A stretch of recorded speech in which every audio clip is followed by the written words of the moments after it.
Hello दीकराओ, good morning, जय श्री कृष्ण। ચાલો હું રાજુ સર આપ સૌનું હાર્દિક સ્વાગત કરું છું મારી યુટ્યુબ ચેનલ એમ એજ્યુકેશન ઉપર, રાઈટ। ચાલો હવે લાસ્ટ લેક્ચરની અંદર આપણે આલ્કોહોલની બનાવટ પૂર્ણ કરી ગયા હતા અને હવે આજના લેક્ચરની અંદર આપણે ફિનોલની બનાવટ લેવાની છે। આ ફિનોલની બનાવટ મુખ્યત્વે 4 જુદી જુદી પદ્ધતિઓ દ્વારા કરવામાં આવે છે જે આજે જોશું આપણે, બરાબર। સૌ પ્રથમ ચર્ચા કરીએ કે કઈ કઈ પદ્ધતિઓ ફિનોલની બનાવટ માટે ઉપયોગી છે। તો મુખ્યત્વે 4 પ્રક્રિયા છે। એક ડાવ પદ્ધતિ, જેના વિશે આપણે અભ્યાસ કરી ગયા હતા ચેપ્ટર નંબર 10 હેલો આલ્કેન અને હેલો એરિનમાં કેન્દ્રાનુરાગી વિસ્થાપન પ્રક્રિયા હેલો એરિનમાં। બીજી પ્રક્રિયા છે ક્યુમિન પદ્ધતિ। ત્રીજી પ્રક્રિયા છે benzene sulphonate, sodium benzene sulphonate માંથી ફિનોલની રચના। ચોથી પ્રક્રિયા છે બેન્ઝીન ડાયઝોનિયમ ક્લોરાઇડ એટલે કે ડાયઝોનિયમ ક્ષાર ના જળ વિભાજન દ્વારા ફિનોલની બનાવટ। મુખ્યત્વે 4 બનાવટો જોવાની છે અને દીકરાઓ 4 બનાવટની કોઈ ને કોઈ વિશેષતા રહેલી છે। આથી કોમ્પિટિટિવ એક્ઝામ્સ માટે તો ઉપયોગી છે જ, પણ ગુજરાત બોર્ડમાં પણ આ ક્વેશ્ચન્સ ઉપયોગી છે। ડાવ પદ્ધતિ છે એ ઔદ્યોગિક ઉત્પાદન માટે ઉપયોગી છે। કેના? ફિનોલના। એટલે તમને બોર્ડ્સમાં પણ એવી રીતે ક્વેશ્ચન પૂછાય કે ફિનોલના ઔદ્યોગિક ઉત્પાદનની બનાવટ લખો તો તમારે ડાવ પદ્ધતિ દ્વારા ફિનોલ બનાવવાનું રહેશે। બીજું, અતિ શુદ્ધ ફિનોલનું ઉત્પાદન કઈ પદ્ધતિ દ્વારા કરવામાં આવે છે સવિસ્તાર વર્ણવો તો તમારે ક્યુમિન પદ્ધતિ દ્વારા ફિનોલની બનાવટ લખવાની થશે। આ રીતે ક્વેશ્ચન ટ્વિસ્ટ કરી શકે છે। એવું પણ પૂછે કે ફિનોલની બનાવટની સૌથી જૂની પદ્ધતિ વર્ણવો તો તમારે સોડિયમ બેન્ઝીન સલ્ફોનેટ માંથી ફિનોલની બનાવટ લખવાની રહેશે। તો આ જુદી જુદી 4 પદ્ધતિઓ પૈકી સૌ પ્રથમ શરૂઆત કરીએ। પ્રથમ પદ્ધતિ ડાવ પદ્ધતિ। ડાવ પદ્ધતિ જેને ડોઝ પ્રોસેસ એકચ્યુઅલી કહેવાય, વૈજ્ઞાનિકના નામ ઉપરથી આ પ્રક્રિયા છે જેમાં ક્લોરોબેન્ઝીનની પ્રક્રિયા 6 થી 8% સોડિયમ હાઇડ્રોક્સાઇડ સાથે કરવામાં આવે છે 633 કેલ્વિન તાપમાને અને 312 દબાણે। તો ચાલો એ પ્રક્રિયા તમને સમજાવું છું અને પ્રક્રિયા ઉપરથી તમારે થિયરી લખવાની થશે, રાઈટ। પ્રક્રિયા લખો અને એને અનુસંધાને થિયરી લખો। થિયરી કઈ રીતે લખવાની થશે હું તમને કહીશ અને આપણી બુક એપી બુકની અંદર એ થિયરી વ્યવસ્થિત મુદ્દાસર લખી પણ આપેલી છે।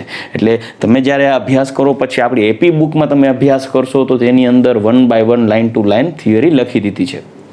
ચાલો સૌ પ્રથમ ક્લોરોબેન્ઝીનની પ્રક્રિયા કરવાની છે, તો અહીંયા લખશું આપણે ક્લોરોબેન્ઝીન।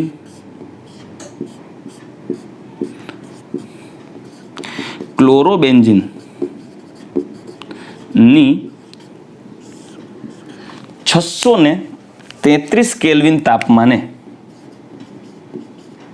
અને 312 દબાણ આપી અને 6 થી 8% NaOH નો ઉમેરો કરવામાં આવે તો પ્રક્રિયા દ્વારા બાય પ્રોડક્ટ હાઇડ્રોક્લોરિક એસિડ દૂર થશે, HCl દૂર થશે અને આપણને નિપજ મળશે એ આવી મળશે।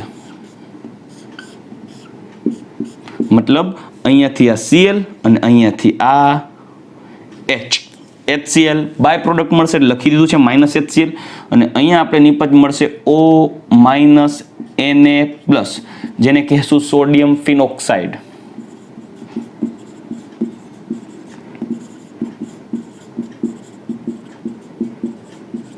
Sodium phenoxide. હવે આ પ્રક્રિયામાંથી સોડિયમ ફિનોક્સાઇડ જે પ્રક્રિયાને અંતે મળતી નિપજ છે, આપણે તો ફિનોલ બનાવવું છે પણ યાદ રાખજો દીકરાઓ હેલો એરિનની કેન્દ્રાનુરાગી વિસ્થાપન પ્રક્રિયા ખૂબ જ મુશ્કેલ છે જેના વિશે આપણે ડિટેલમાં હેલો એરિન ચેપ્ટરની અંદર ચર્ચા કરી ગયા છીએ અને રીઝન્સ પણ આપેલા છે। એમનું સંસ્પંદન બંધારણ કાર્બન હાઇડ્રોજન વચ્ચે રહેલો ટૂંકો બંધ એટલે કે મજબૂત બંધ, તેમનું sp2 સંકરણ અને અસ્થાયી ફિનાઇલ કેટાયનને કારણે હેલો એરિન છે એ સરળતાથી કેન્દ્રાનુરાગી વિસ્થાપન પ્રક્રિયા આપતો નથી। એના માટે તમારે વિગ્રસ કન્ડિશન એપ્લાય કરવી પડે 633 કેલ્વિન તાપમાન અને 312 દબાણ, ત્યારે એ સોડિયમ ફિનોક્સાઇડ કેન્દ્રાનુરાગી વિસ્થાપન પ્રક્રિયા દ્વારા બનાવશે ખરા, પરંતુ એ સોડિયમ ફિનોક્સાઇડનું પ્રમાણ ઓછું હશે અને પ્રક્રિયામાં અનરિએક્ટેડ એટલે પ્રક્રિયામાં ભાગ ન લીધેલો હજુ હેલો એરિન પ્રક્રિયામાં એટલે કે ક્લોરોબેન્ઝીન પ્રક્રિયામાં બાકી રહેશે. એટલે તમારે જ્યારે આ સોડિયમ ફિનોક્સાઇડને ફિનોલમાં રૂપાંતર કરવાનું થશે તેની પહેલા અનરિએક્ટેડ પ્રક્રિયામાં ભાગ ન લીધેલ ક્લોરોબેન્ઝીનને દૂર કરવાનો રહેશે. એને દૂર કર્યા બાદ આ સોડિયમ ફિનોક્સાઇડની હાઇડ્રોક્લોરિક એસિડ સાથે પ્રક્રિયા કરવાની છે, એટલે એમ HCl ઉમેરવામાં આવશે ત્યારે ફિનોલની રચના થશે. આ સ્ટેપ 1 છે, તબક્કો પહેલો, સ્ટેપ 1. સ્ટેપ 1. હવે સ્ટેપ 2 શરૂ કરીએ તેની પહેલા તમારે શું કરવાનું રહેશે તો કે પ્રક્રિયામાં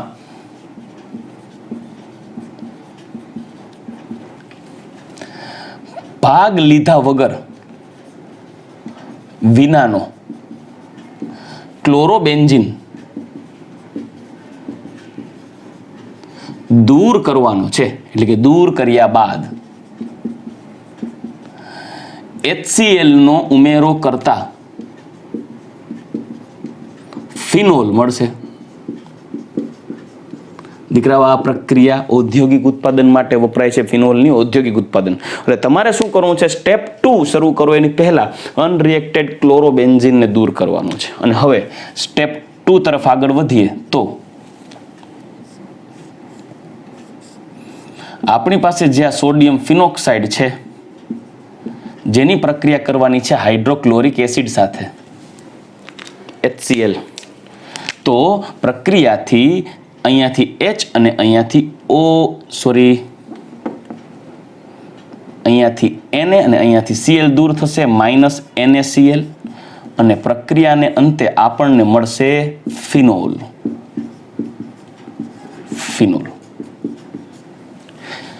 તો આ 2 તબક્કામાં થતી એક ડાવ પદ્ધતિ છે, પરંતુ આ પ્રક્રિયામાં એક બાય પ્રોડક્ટ પણ મળશે, વધારાની ઉપનિપજ, અને જે છે બાયફિનાઇલ ઇથર એટલે કે ડાયફિનાઇલ ઇથર.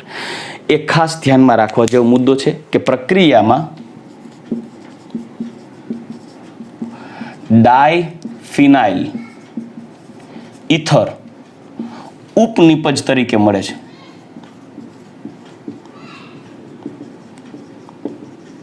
કઈ રીતે મળે છે એ જોઈએ. પ્રક્રિયામાં તમે જોશો તો આપણે એક મધ્યસ્થી નિપજ મળેલી છે સોડિયમ ફિનોક્સાઇડ. મેં તમને પહેલા જ કીધું કે ક્લોરોબેન્ઝીનની કેન્દ્રાનુરાગી વિસ્થાપન પ્રક્રિયા મુશ્કેલ છે, એટલે આ ક્લોરોબેન્ઝીનનું સંપૂર્ણપણે સોડિયમ ફિનોક્સાઇડમાં રૂપાંતર નહીં થયું હોય, મતલબ થોડો ઘણો અનરિએક્ટેડ ક્લોરોબેન્ઝીન બચેલો હશે. આ અનરિએક્ટેડ ક્લોરોબેન્ઝીન જે પ્રક્રિયામાં મળતી નિપજ છે સોડિયમ ફિનોક્સાઇડ એની સાથે પ્રક્રિયામાં ભાગ લઈ લેશે. મતલબ કે જે વધારાનો પ્રક્રિયામાં ભાગ લીધા વગરનો ક્લોરોબેન્ઝીન સોડિયમ ફિનોક્સાઇડ સાથે પ્રક્રિયા કરશે તો આપણને કેવી નિપજ મળે? અનરિએક્ટેડ.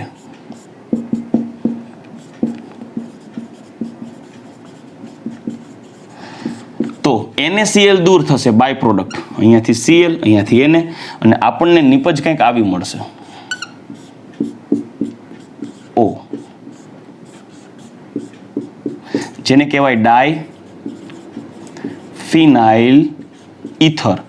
જેને સામાન્ય રીતે આ ડાયફિનાઇલ ઇથરની સુગંધ ગુલાબ જળ જેવી હોવાથી આ સિન્થેટિક ગુલાબ જળ એટલે કે રોઝ વોટર છે, જેને ગુલાબ જળ તરીકે પણ ઓળખી શકાય. આ ધ્યાન રાખજો દીકરાઓ, ટેક્સ્ટ બુકની અંદર આના વિશે કોઈ માહિતી નથી આપેલી, એટલે યાદ રાખજો. આપણી બાય પ્રોડક્ટ છે, જે આપણે જરૂર નથી, બનાવી નથી, પરંતુ પ્રક્રિયામાં બને છે, તો આપણે પ્રક્રિયાની કંઈક એવી પરિસ્થિતિ એપ્લાય કરવી જોઈએ કે જેથી આ બાય પ્રોડક્ટનો જથ્થો ઓછો મળે. આથી પ્રક્રિયામાં મળતી ઉપનિપજનું પ્રમાણ ઘટાડવા માટે અને ફિનોલનું ઉત્પાદન વધારવા માટે શું કરવું જોઈએ? તો ઘણા સલાહ દેશે કે સર એવું કરો ને કાંઈક કે આ ડાયફિનાઇલ ઇથર ઓછું બને. અરે ભાઈ, એ તો મુદ્દો છે કે આ પ્રક્રિયામાં ડાયફિનાઇલ ઇથર ન બનવું જોઈએ. જો પ્રક્રિયામાં ડાયફિનાઇલ ઇથર નહીં બને ને તો જ આ અનરિએક્ટેડ ક્લોરોબેન્ઝીન છે એ સોડિયમ ફિનોક્સાઇડ સાથે પ્રક્રિયામાં ભાગ નહીં લેતો, કેમ કે જેટલો અનરિએક્ટેડ ક્લોરોબેન્ઝીન સોડિયમ ફિનોક્સાઇડને લઈને ડાયફિનાઇલ ઇથર બનાવશે એટલો સોડિયમ ફિનોક્સાઇડ ફિનોલમાં ઓછો રૂપાંતરણ પામશે. એટલે આપણે પ્રયત્ન એવો કરવાનો છે કે આ પ્રક્રિયા પુરોગામીને બદલે પ્રતિગામી દિશામાં રહે.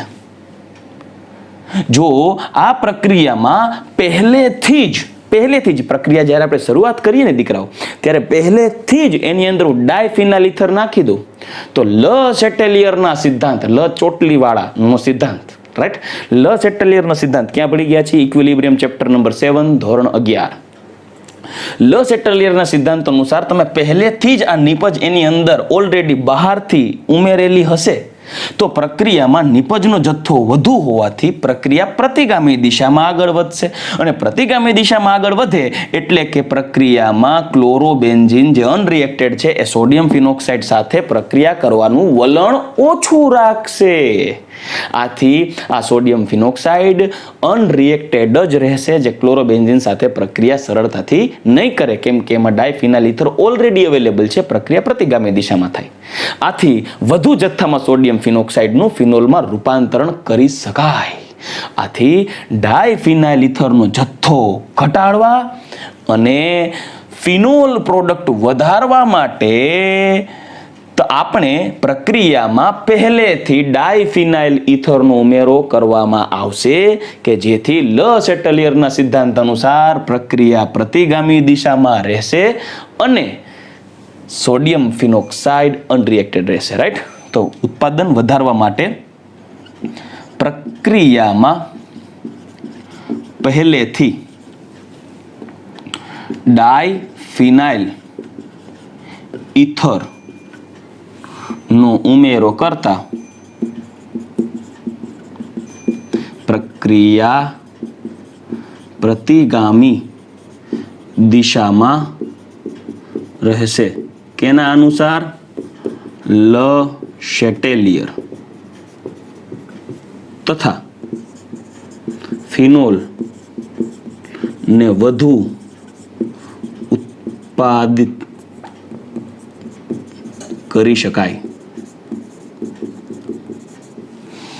ચાલો, સમજાઈ ગયું? પાછું એકવાર ફટાફટ કહી દો કે જો પહેલેથી આપણે ડાયફિનાઇલ ઇથર વધારાનું ઉમેરીએ, પ્રક્રિયા પ્રતિગામી દિશામાં ભાગે લ સેટેલિયરના સિદ્ધાંત અનુસાર. પ્રક્રિયા પ્રતિગામી દિશામાં ભાગે એટલે આ સોડિયમ ફિનોક્સાઇડને ક્લોરોબેન્ઝીન અનરિએક્ટેડ જ રહેશે. આથી આ સોડિયમ ફિનોક્સાઇડનું વધુ જથ્થામાં ફિનોલમાં રૂપાંતરણ થઈ શકે HCl સાથે, રાઈટ. તો દીકરાઓ, આ થઈ ગઈ ડાવ પદ્ધતિ દ્વારા ફિનોલની બનાવટ. મોસ્ટ ઇમ્પોર્ટન્ટ રિએક્શન છે. ચાલો હવે આપણે નેક્સ્ટ રિએક્શન જોઈએ, ક્યુમિન પદ્ધતિ. ચાલો દીકરાઓ, હવે આપણે ફિનોલની સેકન્ડ પ્રિપરેશન જોઈએ અને એ છે ક્યુમિન પદ્ધતિ, ક્યુમિન મેથડ.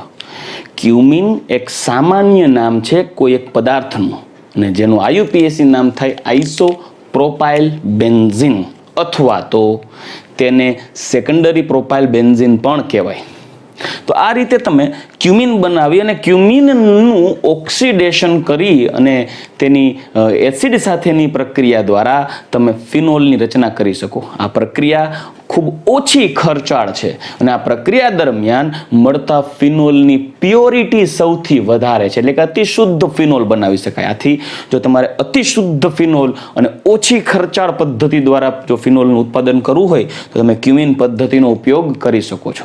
પ્રક્રિયા પર જ્યારે એક્ઝામ્સની અંદર પૂછાય તો ક્યુમિન પદ્ધતિ લખવાને બદલે આ રીતે પણ પૂછાય કે ઓછા ખર્ચે અતિશુદ્ધ ફિનોલની રચના દર્શાવતી પ્રક્રિયા વર્ણવો 2 માર્ક, તો તમારે ત્યારે ક્યુમિન પદ્ધતિ જ ડિટેલમાં લખવાની થશે. ચાલો દીકરાઓ, આ ક્યુમિન પદ્ધતિ તરફ આગળ વધીએ તો ક્યુમિન પદ્ધતિમાં તમારે બેન્ઝીનની પ્રક્રિયા કરવાની છે. સાંભળજો ખાસ, બેન્ઝીન, બરાબર, બેન્ઝીનની પ્રક્રિયા કરવાની છે પ્રોપીન સાથે. CH3 single bond, CH double bond, CH2. Propyne સાથે તમારે પ્રક્રિયા કરાવવાની છે બેન્ઝીનની.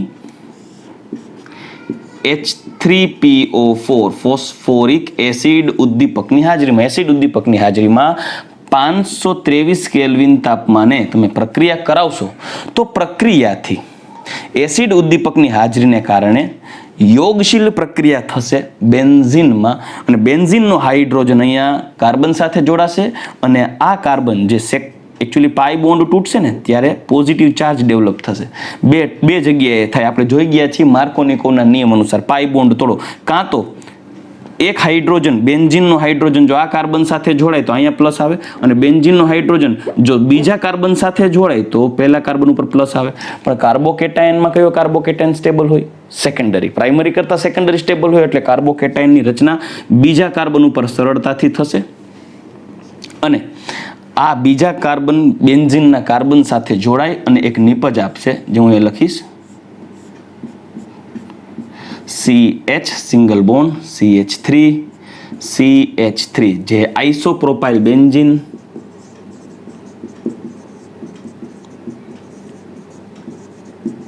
અથવા દ્વિતીયક પ્રોપાઇલ બેન્ઝીન પણ બોલાય, કેમ કે આ પ્રોપાઇલ સમૂહનો કાર્બન બીજા બે કાર્બન સાથે જોડાયેલો છે. આ તો બેન્ઝીન રિંગ સાથે કનેક્ટેડ છે, પણ આ કાર્બન બીજા બે કાર્બન સાથે જોડાયેલો હોવાથી આ સમૂહને દ્વિતીયક પ્રોપાઇલ પણ બોલાય અથવા આઇસોપ્રોપાઇલ પણ બોલાય છે.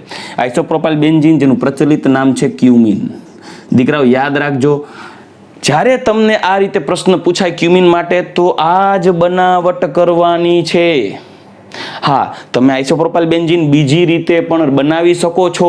હું એક્સ્ટ્રા રિએક્શન લખું છું, પણ યાદ રાખજો બીજી રીતે તમે ભલે બનાવી શકો, પણ તમારે ક્યુમિન બનાવતી વખતે આ જ પ્રક્રિયા લખવાની છે. હું ચોખવટ કરું છું, ભલે હું તમને એક્સ્ટ્રા રિએક્શન લખી દઉં, પણ ક્યુમિન પદ્ધતિ લખતા હોય ત્યારે આ જ બનાવટ લખવાની છે. બરાબર? ચાલો હું એક્સ્ટ્રા રિએક્શન લખી દઉં છું.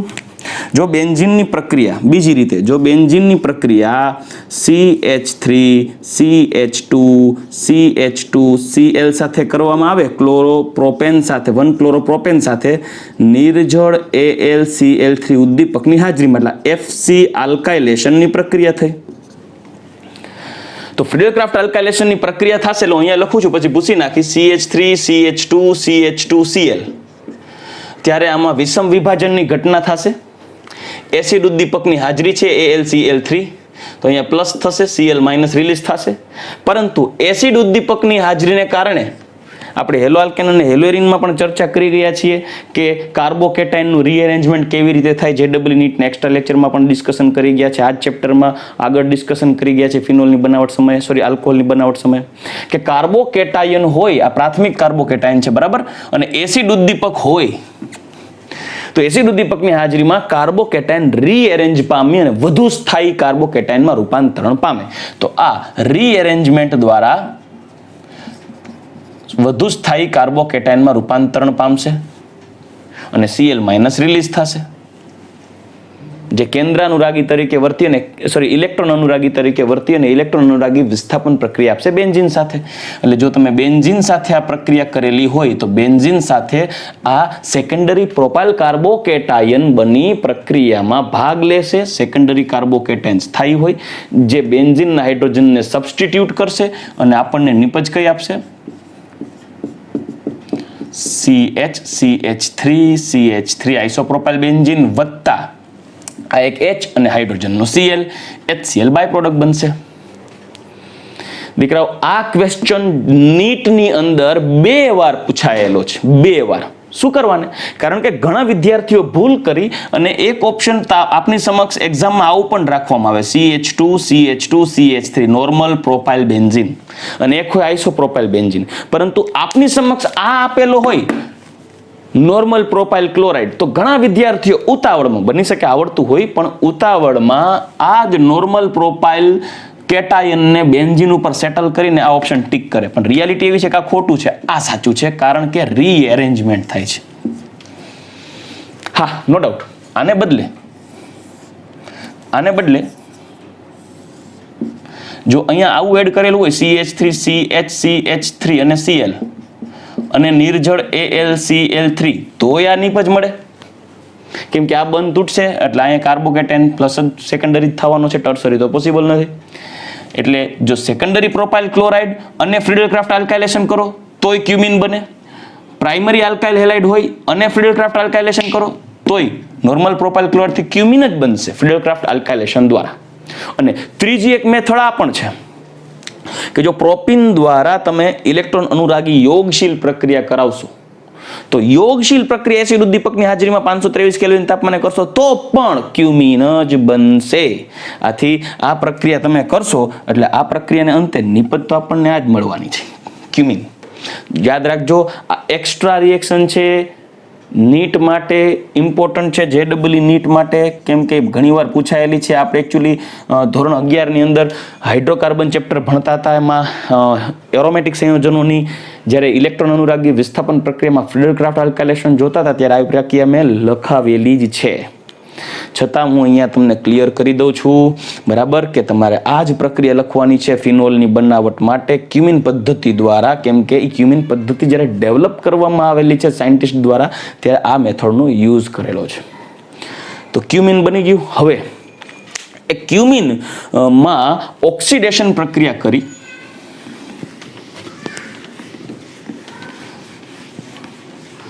અહીંયા જે મેં રિએક્શન લખેલી હતી, જો તમારે નોટ ડાઉન કરવી હોય તો વિડીયો છે એને પાછો બેકવર્ડ લઈ જાય અને તમે એને લખી નાખજો.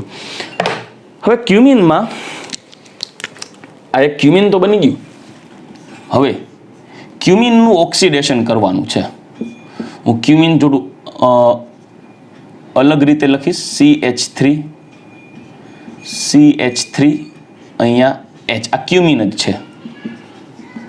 ક્યુમિનનું ઓક્સિડેશન કરવાનું છે. ઓક્સિડેશન જેને 5% સોડિયમ કાર્બોનેટના દ્રાવણ સાથે ગરમ કરવાનો છે હવાની હાજરીમાં. હવે હવાની હાજરીમાં જ્યારે ક્યુમિનને ગરમ કરશો ને તો હવામાં રહેલો ઓક્સિજન O2 એ સીધો કાર્બન સાથે જોડાશે ઓક્સિડેશન દ્વારા, કાર્બન અને હાઇડ્રોજનની વચ્ચે, અને આપણને એક નિપજ મળશે. એ આવી મળશે.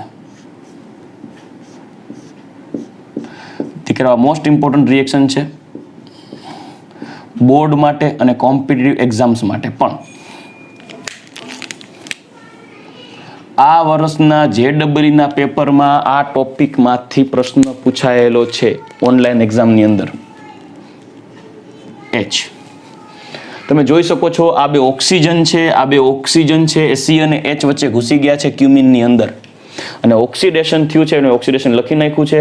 આથી ક્યુમિનની હવાની હાજરીમાં 5% Na2CO3 ના દ્રાવણ સાથે ગરમ કરવામાં આવે તો ઓક્સિડેશન પ્રક્રિયા દ્વારા ક્યુમિન હાઇડ્રોપેરોક્સાઇડ બનશે. કેમ કે અહીંયા પેરોક્સાઇડ સમૂહ ડેવલપ થયો છે ઓક્સિડેશન દ્વારા, તો લખી શકાય ક્યુમિન હાઇડ્રોપેરોક્સાઇડ.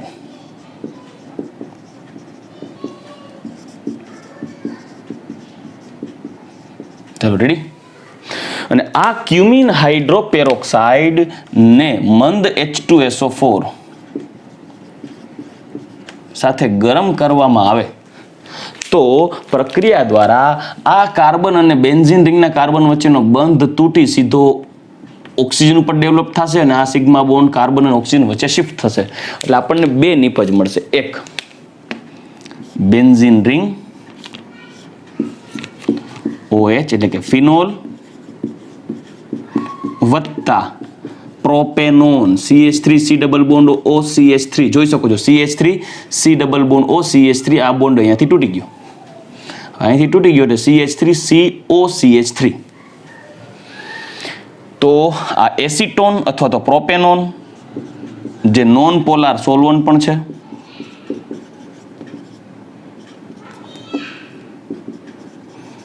એટલે કે એકચ્યુઅલી ધ્રુવીયતા ઓછી છે એની, બરાબર. એટલે ઓછો ધ્રુવીય દ્રાવક અથવા તેને અધ્રુવીય દ્રાવક તરીકે પણ ઉપયોગી લઈ શકાય. એ કાર્બનિક ઓર્ગેનિક સોલ્વન્ટ તરીકે યુઝ થાય છે. અને ફિનોલ, આ ફિનોલ પ્યોર ફોર્મ મળે, શુદ્ધ સ્વરૂપે મળશે. આથી ફિનોલનું ઉત્પાદન અતિ શુદ્ધ ફિનોલ પ્રાપ્ત કરવા માટે તમારે આ પદ્ધતિનો ઉપયોગ કરવાનો છે, ક્યુમિન પદ્ધતિ. આ ક્યુમિન પદ્ધતિને થિયોરિટિકલી કેમ લખશો? તો પહેલા તો આ રિએક્શન લખી નાખી છે. હવે થિયોરિટિકલી વિચારીએ તો બેન્ઝીનની પ્રોપિન સાથે ફોસ્ફોરિક એસિડ H3PO4 ની હાજરીમાં 523 કેલ્વિન તાપમાને ગરમ કરતા આઇસોપ્રોપાઇલ બેન્ઝીન એટલે કે ક્યુમિન બને છે. જે ક્યુમિનની 5% Na2CO3 ના દ્રાવણ સાથે હવાની હાજરીમાં ગરમ કરવામાં આવે તો ક્યુમિનનું ઓક્સિડેશન થઈ ક્યુમિન હાઇડ્રોપેરોક્સાઇડ બને. આ ક્યુમિન હાઇડ્રોપેરોક્સાઇડની મંદ સલ્ફ્યુરિક એસિડ સાથેની પ્રક્રિયા દ્વારા બે નિપજ મળે છે, ફિનોલ અને એસિટોન. આ પ્રક્રિયા દ્વારા બનતો ફિનોલ એ ઓછા ખર્ચે અતિ શુદ્ધ સ્વરૂપે મળતો હોવાથી શુદ્ધ ફિનોલની રચના કરવા માટે આ પ્રક્રિયાનો ઉપયોગ કરવામાં આવે છે. અને એસિટો છે જે ઉપનિપજ છે, જે સારા એવા કાર્બનિક દ્રાવક તરીકે પણ ઉપયોગી છે. ચાલો રેડી. હવે નેક્સ્ટ રિએક્શન તરફ આગળ વધીએ. સોડિયમ બેન્ઝીન સલ્ફોનેટ માંથી ફિનોલની બનાવટ. ચાલો દીકરાઓ, હવે આપણે ફિનોલની ત્રીજી બનાવટ જોઈએ. ત્રીજી બનાવટમાં સોડિયમ બેન્ઝીન સલ્ફોનેટ માંથી બેન્ઝીન બનાવવું છે. અને સોડિયમ બેન્ઝીન સલ્ફોનેટ એટલે બેન્ઝીન સલ્ફોનિક એસિડનો સોડિયમ ક્ષાર. એકચ્યુઅલી આ પ્રોસેસ એ સૌથી પહેલા ડેવલપ થઈ છે, જે અહીંયા તમે લખી દીધું છે. 1890માં જર્મનીમાં આ પદ્ધતિની શોધ થઈ છે, જે ઔદ્યોગિક પદ્ધતિ કે શુદ્ધ સ્વરૂપે રહેલા ફિનોલની બનાવટથી અલગ છે અને સૌથી જૂની પદ્ધતિ જે છે, સૌથી પહેલા ડેવલપ થયેલી. એવું પૂછાય કે ફિનોલના ઉત્પાદન માટેની સૌથી જૂની પદ્ધતિ વિસ્તારસર વર્ણવો તો તમારે ત્રીજી બનાવટ લખવાની છે. ચાલો, તો હવે એના વિશે વાત કરીએ તો સૌ પ્રથમ તમારે સોડિયમ બેન્ઝીન સલ્ફોનેટ બનાવવું પડશે. એના માટે બેન્ઝીનની પ્રક્રિયા ધુમાયમાન H2SO4 સાથે કરવામાં આવે, અથવા તો જેને આપણે ઓલિયમ પણ કહી શકાય, H2S2O7. એટલે સલ્ફોનેશનની પ્રક્રિયા થશે.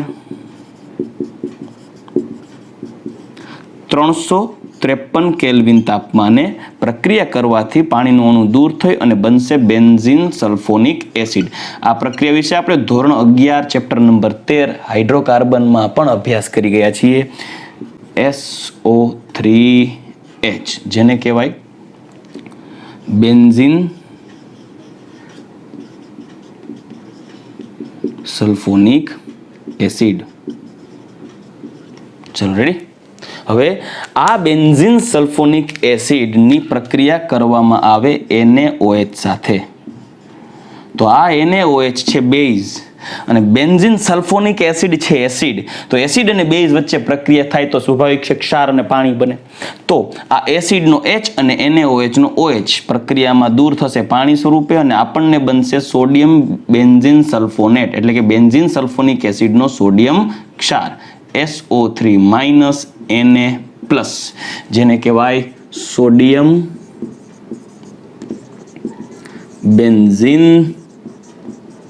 સલ્ફોનેટ. ચલો રેડી. હવે આ સોડિયમ બેન્ઝીન સલ્ફોનેટ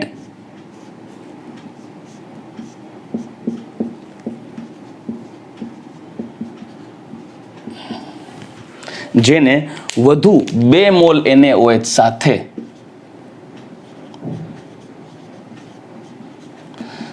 623 કેલ્વિન તાપમાને અતિશય ઊંચા તાપમાને ગરમ કરવામાં આવે છે. એટલે પીગલનની પ્રક્રિયા થશે.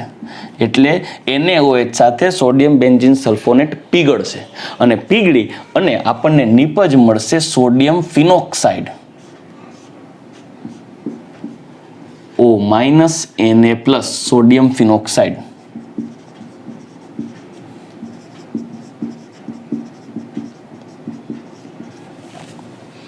અને ઉપનિપજ મળશે -Na2SO3 સોડિયમ સલ્ફાઇડ અને -H2O. કઈ રીતે ઉપનિપજ મળે છે એ હું તમને સમજાવી દઉં એકવાર ફટાફટ.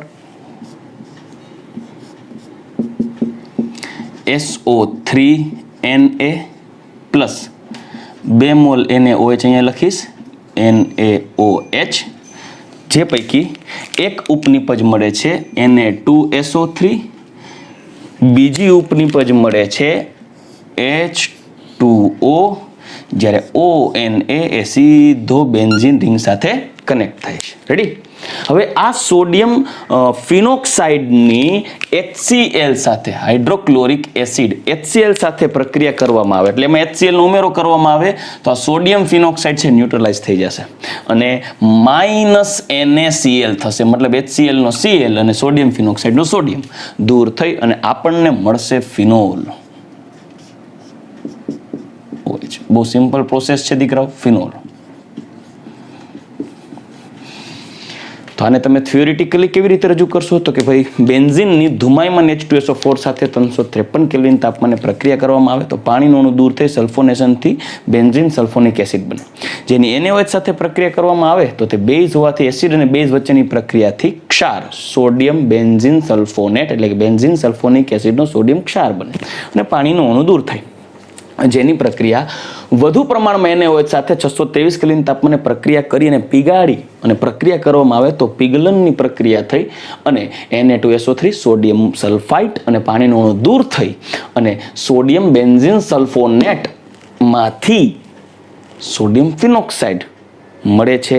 આ સોડિયમ ફિનોક્સાઇડની હાઇડ્રોક્લોરિક એસિડ સાથે પ્રક્રિયા કરવામાં આવે એટલે તેમાં HCl નો ઉમેરો કરતા ફિનોલ મળે છે. NaCl ઉપનિપજ સ્વરૂપે દૂર થાય છે. દીકરાઓ એક્સ્ટ્રા રિએક્શન લખું છું આ જ રિએક્શનને રિલેટેડ એ ખાસ ધ્યાન રાખજો. મારી પાસે અત્યારે આ ફિનોલ છે. ચાલો હવે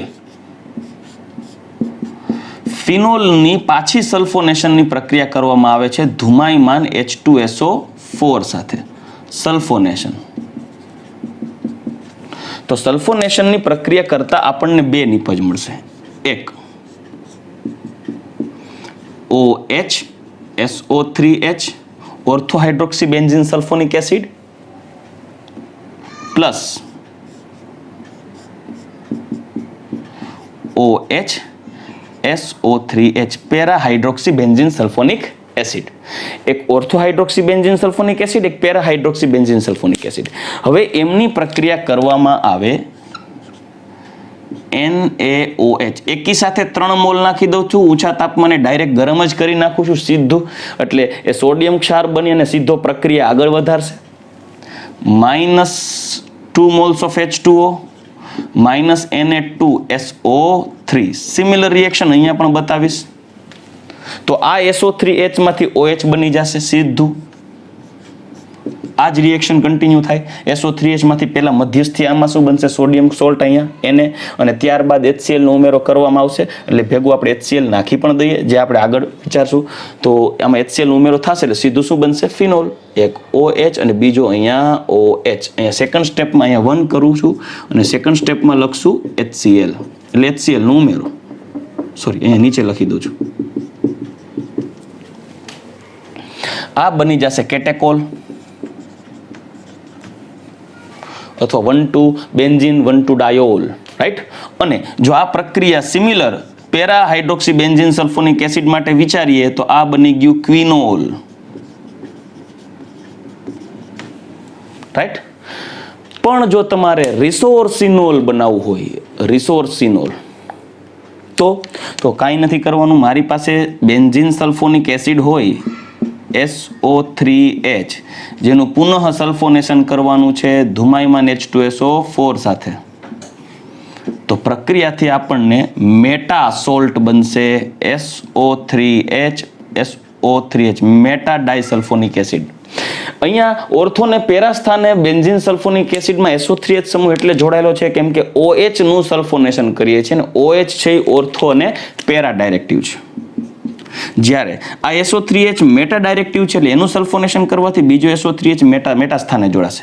હવે એની 3 મોલ એને બંને માટે આપણે ગણતરી કરીએ તો ટોટલ 6 મોલ NaOH જોશે અને પ્લસ સેકન્ડ સ્ટેપમાં નાખશું HCl તો -Na2CO3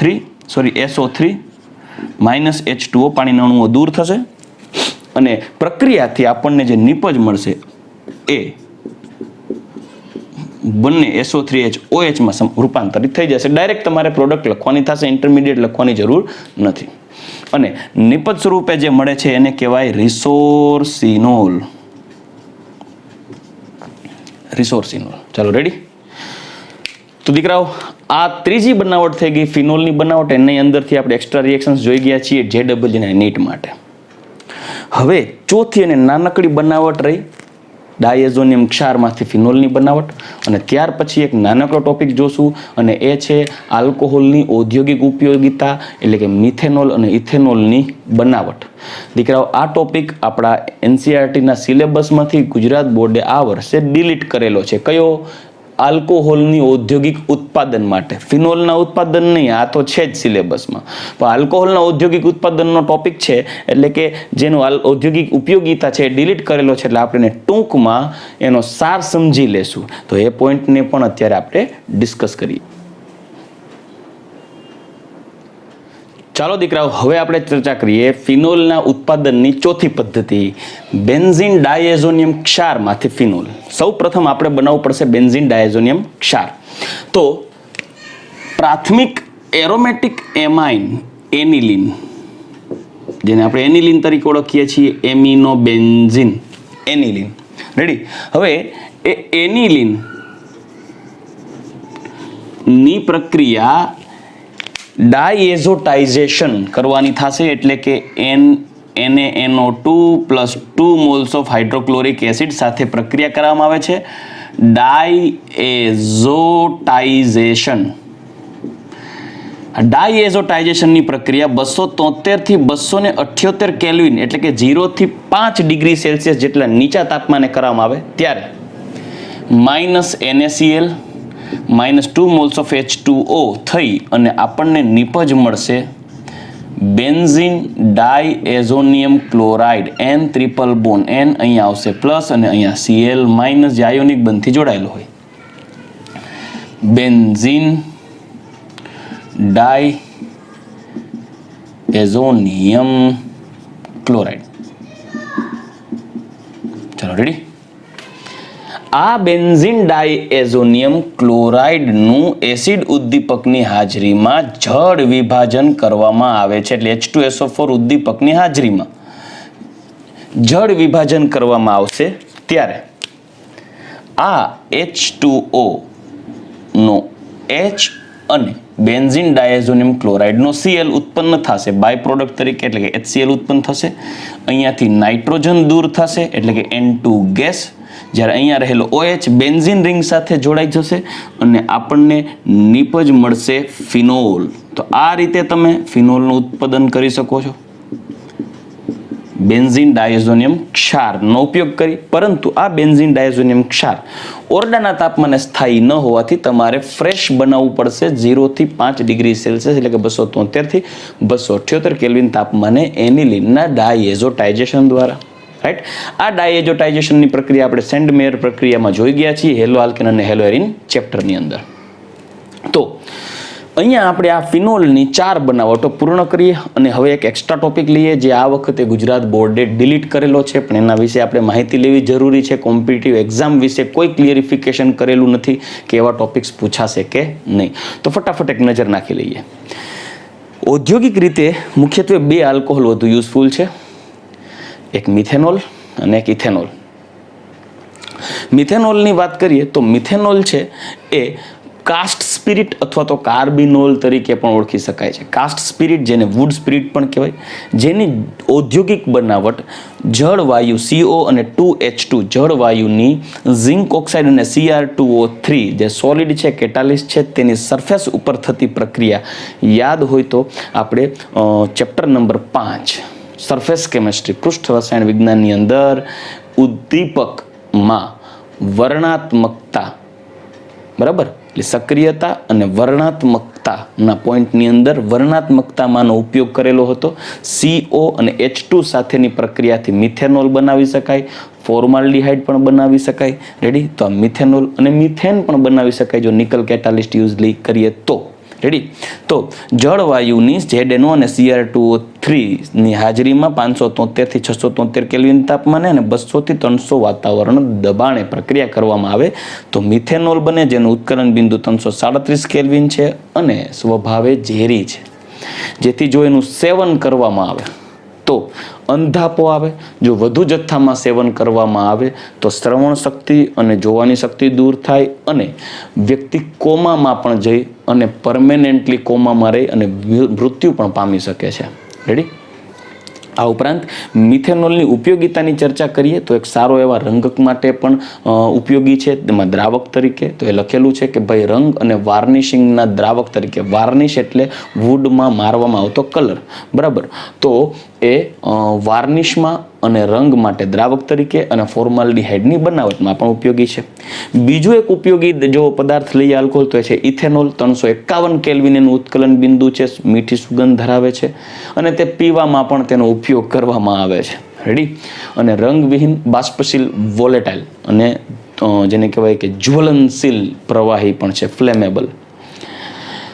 આથવણ પ્રક્રિયા દ્વારા ઔદ્યોગિક રીતે, આપણે ઇન્ડસ્ટ્રીયલ પ્રોસેસની વાત કરીએ તો ઔદ્યોગિક રીતે આથવણ પ્રક્રિયા દ્વારા ઇથેનોલ બનાવી શકાય છે શર્કરા, ખાંડના આથવણ પ્રક્રિયા દ્વારા, જેમાં ખાંડની ઇન્વર્ટેઝ ઉત્સેચકની હાજરીમાં જળ વિભાજન પ્રક્રિયા દ્વારા ગ્લુકોઝ અને ફ્રુક્ટોઝ બને. આ ગ્લુકોઝ અને ફ્રુક્ટોઝની ઝાયમેઝ ઉત્સેચકની હાજરીમાં પ્રક્રિયા કરવામાં આવે. આથવણ પ્રોસેસ છે, યાદ રાખજો દીકરાઓ. આથવણ પ્રક્રિયા દ્વારા ઇથેનોલ, બેમોલ ઇથેનોલ અને CO2 બને. આ પ્રક્રિયા દ્વારા મળતો જે ઇથેનોલ છે એ એઝિયોટ્રોપિક મિક્સચર હોય, જેમાં 95% ઇથેનોલ અને 5% H2O હોય, જેને તમે રિવર્સ ઓસ્મોસિસ સિસ્ટમ દ્વારા અલગીકૃત કરી શકો છો.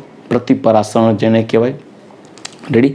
તો મેમ્બ્રેન ટેકનોલોજી પણ કહી શકાય, એના દ્વારા ઉપયોગ કરી અલગીકૃત કરી શકાય. આ પ્રક્રિયામાં જો ઇન્વર્ટેઝ અને ઝાયમેઝ નથી તો તમે ઈસ્ટ પણ વાપરી શકો છો. ઈસ્ટની અંદર ઇન્વર્ટેઝ અને ઝાયમેઝ બંને અવેલેબલ હોય છે. આ પ્રક્રિયામાં દારૂ બનાવવાની રીત, મતલબ કે તમે ઔદ્યોગિક રીતે આલ્કોહોલ દારૂ બનાવી શકો છો, પીવાલાયક દારૂ, પીવાલાયક જે ડ્રિંક હોય એ બનાવી શકો છો. કઈ રીતે? દ્રાક્ષ એટલે કે જે ગ્રેપ્સ હોય, ગ્રેપ્સની અંદર શર્કરા હોય, જ્યારે એ પાકે એટલે તેની અંદર ગળપણ વધે અને એ દ્રાક્ષ છે એ શર્કરા એટલે કે શુગર અને યીસ્ટનો સ્ત્રોત છે. એટલે ગ્રેપ્સમાંથી મોટા ભાગે દારૂ બનાવવામાં આવે છે, જે દેશી દારૂ પણ બની શકે છે, જે પીવાલાયક ઓલમોસ્ટ મહારાષ્ટ્રમાં વધારે એનો યુઝ થાય છે. બરાબર. તો તમે ઓલું મૂવી જોયું હોય તો કદાચ ઋતિક રોશનનું મૂવી છે અગ્નિપથ, જેમાં કેટરીના કૈફ છે ડાન્સ કરે છે, આઈ ચીકની ચમેલી, ચીકની ચમેલી પૌવા ચડા કે આઈ. એ જે પૌવા ચડાવે એટલે ચોખાના પૌવા નથી ચડાવતી, એ પૌવા ચડા કે આઈ મતલબ કે એ જે બોટલમાં દારૂની વાત કરે છે એ દારૂ ગ્રેપ શુગરમાંથી બનાવેલો હોય છે. રેડી.